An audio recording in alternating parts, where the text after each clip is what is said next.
Last time on History in Motion, we discussed how tracking, teamwork, and dog made us human. Across the Ice Age world, survival depended on teamwork. From coordinated big game hunt to the art of reading a single footprint in the dust, early humans turned coordination into their sharpest weapon. Over time, they forged a powerful alliance with dogs, blending human strategy with animal sense of track, corner, and capture prey. This partnership fed growing brain, strengthened social bond, and helped transform vulnerable primitive into the planet's most adaptable hunters. If you haven't watched that video, I put the link in the description box. Please go ahead and check it out.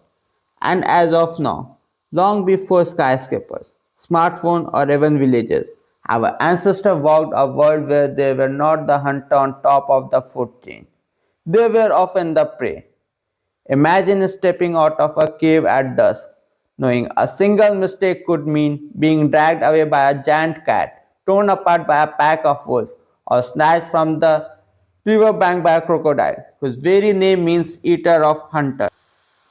This is the story of the dangerous animal Stone Age people face, and how surviving them turned a vulnerable ape into the most formidable species on Earth. Picture a night 200,000 years ago. A small band of humans huddled around a flickering fire on the African savanna. In the darkness beyond the light, a pair of eyes flashes, then another, then many more. Low growls circled the camp like a tightening noose. The people clutched a stone-taped spear, not as bold conqueror, but as a desperate survivor. For most of human prehistory, danger did not come from rival tribe or battlefield army. It came on four legs, with claws, fangs, and a nose that could smell fear, or at least the blood and sweat of a tired hunter. The Stone Age was not just an age of tools, it was an age of predators, of giant beasts, and of constant, relentless test, adapt or die.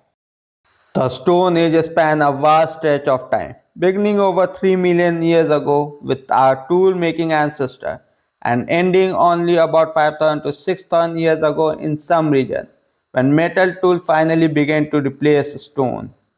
For most of that time, humans and early hominins lived in a small, mobile group, following herd, scavenging carcasses, and casually sharing the landscape with animals far larger and deadlier than anything most people encounter today. The world they walked through was crowded with megafauna, enormous mammals and giant predators of the Pleistocene, the last ice age. Mammoth, giant ground sloth, towering deer, massive rhinoceros, cave bear, lion, hyena and saber-toothed cat were not just exotic creatures in a museum. They were neighbors, competitors and sometimes nightmares stalking the edge of the firelight. The dangerous animal that Stone Age people faced varied by time and place, from African valley to European ice sheet and American grassland. But across continent, a few familiar shapes keep returning to the fossil record and to the mark they left on human bones. Big cats were among the most persistent threat to our ancestors. Fossils and cut mark bones shows that lions, leopards and their extinct relatives regularly preyed on hominins. In some cases, skulls and bones of early humans carry puncture and claw marks that match leopard attacks, suggesting that solitary cats dragging individuals into trees or caves, feeding on face and soft tissue, the glycery signature of stealther predators. Alongside modern lion and leopards were even more formidable cats, like the European cave lion and the saber-toothed snidern. Cave lion larger than today's African lion prowled the mammoth steppes of Eurasia, preying on horses, deer, and yes, occasionally human and Neanderthals, who competed with them for the same prey and sheltering caves. Snidden with its trademark blade-like upper cannons, hunted in the Africas, capable of wrestling giant ground sloth and young mammoth out to the ground. Humans arriving there would have found a landscape already ruled by these muscular ambush predators. For a small human band armed only with a stone point, An encounter with such cat was like stepping into a ring with a professional heavyweight, except the heavyweight could sprint at highway speed and see in the dark. There was no outrunning these attackers, only early warning. Tight coordination and the psychological weapon of fire gave humans a chance to survive. If big cats were the assassin of the Stone Age, hyenas and wolves were the relentless mob. Spotted hyenas today are already powerful bone crusher, but their Ice Age relative, cave hyenas, were larger and even more formidable, dominating much of Eurasia.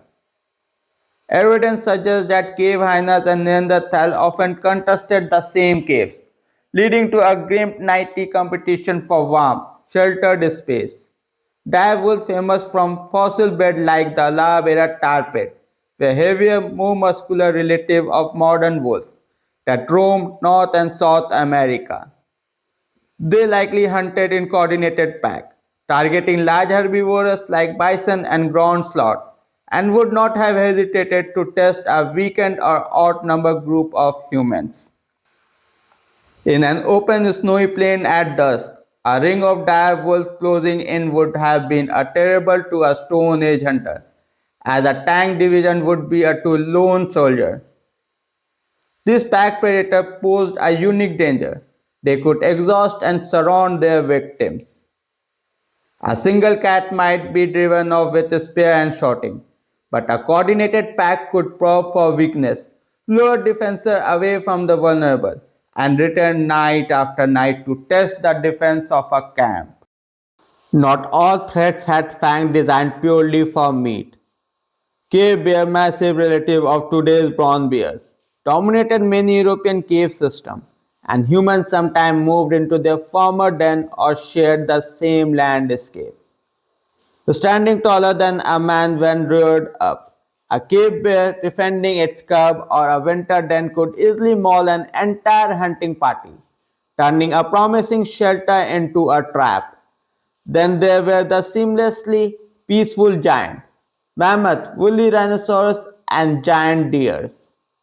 These animals were primarily herbivorous, but their size, horns, tusks, and temper made them extremely dangerous when threatened or wounded. A charging woolly rhino, armed with a long blade-like horn and weighing several tons, could shatter bone and impale a hunter with horrifying ease. Even the giant deer known as megalosaurs with antlers spreading over 3 meters could be lethal during rutting season or if cornered. To Stone Age hunter, these herbivores were both prize and pearl. They offered enormous amount of meat, bone and fat, but stalking them meant entering a kill zone, where one misstep could flatten an entire hunting plan and a few hunters along with them. The land was dangerous, but water could be worse. In East Africa, fossil evidence points to a crocodile so closely associated with human remains that its scientific name, Crocodilus anthropologicus, literally means crocodile that eat human. It lurked in the same famous Olduvai Gorge where early Homo habilis lived, meaning our tool-making ancestor may have regularly lost group members to surprise attack at riverbank or lake shore. Rivers and lakes drew human, herbivores and predators alike. A thirsty band feeling God or washing hide might never see the ripple that betrayed the approach of a submerged reptile until it exploded from the water, jaw first. In many early human habitats, this was the original jump scare. No roar, no warning, just the sudden absence of someone who had been standing there a second before. One surprising fact about our evolutionary past is that, for much of it, humans were not apex predator at all. They were somewhere in the middle, hunted as often they hunted. Evidence from fossil site and bite mark on bone shows that multiple carnivorous species, lion, leopard, hyena and crocodile, treated hominin as just another prey animal. Yet other research shows as technology and coordination advances, humans shifted dramatically up the food chain, becoming highly effective hunter of large animals including megafauna like mammoth and giant sloth. Some studies even describe late Stone Age humans as apex predators in many ecosystems, capable of driving large animals into extinction through overhunting and environmental pressure. This means our relationship with dangerous animals was not just fear and avoidance. Over time, it became competition, then dominance. Many modern myths imagine Stone Age hunter as constantly locked in heroic one-on-one battle with beasts, a lone hunter wrestling a saber-tooth, or a single brave warrior spearing a mammoth. The archaeological record suggests something different. Hunting and defense were usually collective efforts, involving groups using coordinated strategies, trap, and projectile weapons. Victory over dangerous animals depends less on individual strength and more on planning, timing, and willingness to risk everything together. Another misconception is that climate alone wiped out the Ice Age megafauna. While shifting temperature and habitats played a role, genetic and population studies on surviving large mammals shows a strong pattern. Declining and extinction often coincide with the arrival of a pair of modern humans in new regions. In other words, the animal that once terrorized our ancestors ultimately face a new, even more dangerous species, us. Living in a world full of predators did not just shape where humans slept or how they hunted, it shaped their bodies, brain, and their culture as well. Remaining alive required vigilance, communication, and ability to read landscape for hidden threat, skills that likely favored sharper perception, better memory, and social coordination. Fear of large animals probably encouraged early humans to build more secure camps, use fire systematically, and select defensible locations such as cliff, cave, or island within rivers.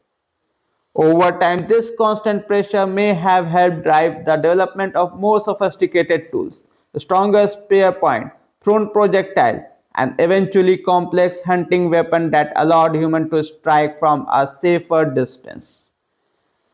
At a cultural level, encounter with dangerous animals left their mark in history, story, rituals, and art. Cave painting in Europe shows lion, bison, mammoth, and rhino rendered with astonishing detail, suggesting not only fear but also respect and fascination.